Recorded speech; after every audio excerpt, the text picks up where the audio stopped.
Hey there, good morning. I wanted to borrow just a couple minutes of your time, if you don't mind, and I do value your time, so I'm going to try to keep this video very, very short. I was driving along this morning, headed to work, and I had a little longer drive today because I was heading out of town, and the term dead business model started floating around in my head. And I was kind of starting to pray about that and kind of like, why is dead business model? Why is that term floating around in my head? Well, let me tell you the first time I heard the term dead business model. I've worked for AT&T for about 15 years. And when I started working for AT&T, my function at the company was basically to install and service POTS lines. And if you don't know what POTS means, it's plain old telephone service. The regular, old school, been around for a century, analog phone line. And that's what I did for about 7 years, is I climbed telephone poles and did all these kind of things. So I changed jobs and moved on. And the company, if you don't know about modern communications, the company has changed since 2000 when I started working for AT&T. The term dead business model is being used by AT&T in reference to POTS service. Now, what does that mean? It means it's actually costing more money than the company's making to maintain plain old telephone service, because we have technicians that are out working on the network and keeping the network alive and doing all these things, all the things that we used to do when we had twice to 3 times to 4 times the number of landlines that we have today. So the decline in plain old telephone service has left us with what is being referred to as a dead business model, because we're investing more money in a service than it is making anymore, because so many people have turned off their plain old telephone service lines. Now, why did I go into that? So I'm kind of a student of business. I'm kind of a wannabe entrepreneur, even though I've never had my own business. It's kind of one of those things that I've always had in my heart, that boy, it'd be kind of nice to do that. So I'm kind of a student of business, and I'm a student of theology, and I'm going to transition right now into somewhat of a theological discussion. But if you're not a Christian, you're watching this, don't worry, I'm not going to get all crazy on you. But the term dead business model has kind of been floating around in my heart this morning because of the current climate in our country that we are experiencing. I don't know if you've noticed, but we're a pretty polarized nation in the United States, and some other Western countries are experiencing these same things. But we are very divided, and there's a lot of great statistical data out there that indicates that we are truly as divided, if not more divided, than we were in 1963. And a lot of those divisions come along religious things and race things and socioeconomic things.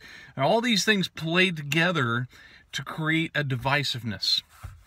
And so, coming around full circle, one of the things that I have really been spending a lot of time thinking on, and I want to encourage you to think about, and that's the point of this video, is what is our dead business model that is leading to this separation and this polarization in our country? Can I just throw out there the idea, the possibility, that hate is a dead business model? Christians and non-Christians alike, believers and non-believers alike of different faiths, we have let ourselves come to the point that we go to hate first and love second, or not at all in a lot of cases. There are countless Bible verses. Now, I promised you non-Christians, I'm not going to go crazy on you with a lot of theological rhetoric here, but there are countless Bible verses. There are at least anywhere from 30 to 90 that I can find right off the bat that are strong messages about what love can do. Now, if you don't believe in the Bible as a standard of truth the way Christians do, there's a functionality that I would like to encourage you to encounter with. And I'm going to post these Bible verses down below, and I want you to take a few moments to challenge yourself to see if embracing some of these ideas of love can't actually fight against the polarization, the demonization that we are experiencing in our nation. Some of these, Luke 6:35, John 8:13, Romans 12:9.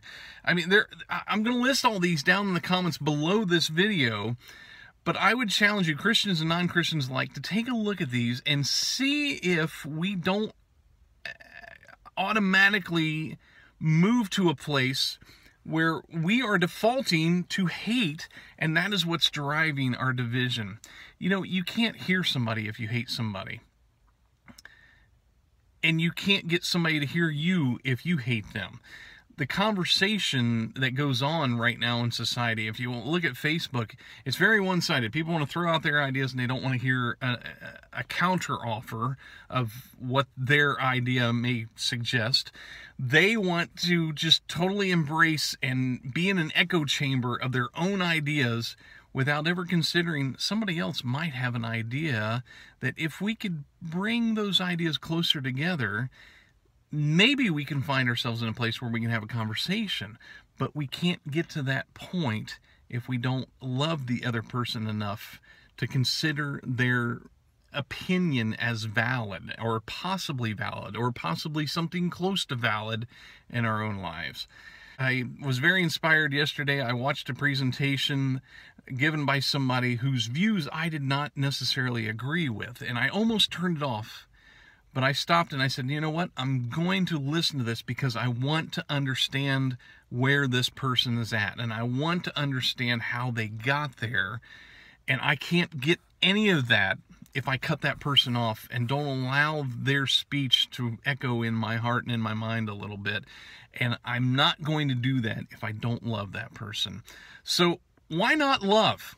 Why not try love instead of hate? Hate has proven itself to be a dead business model when it comes to the business of operating our society. We haven't tried love. And I'm just challenging you today to pray about that. If you're a person of faith, if you're not, I get it. I'm not trying to push anything on you. But I just think that's something to pray about. Don't you think? Thanks for watching this.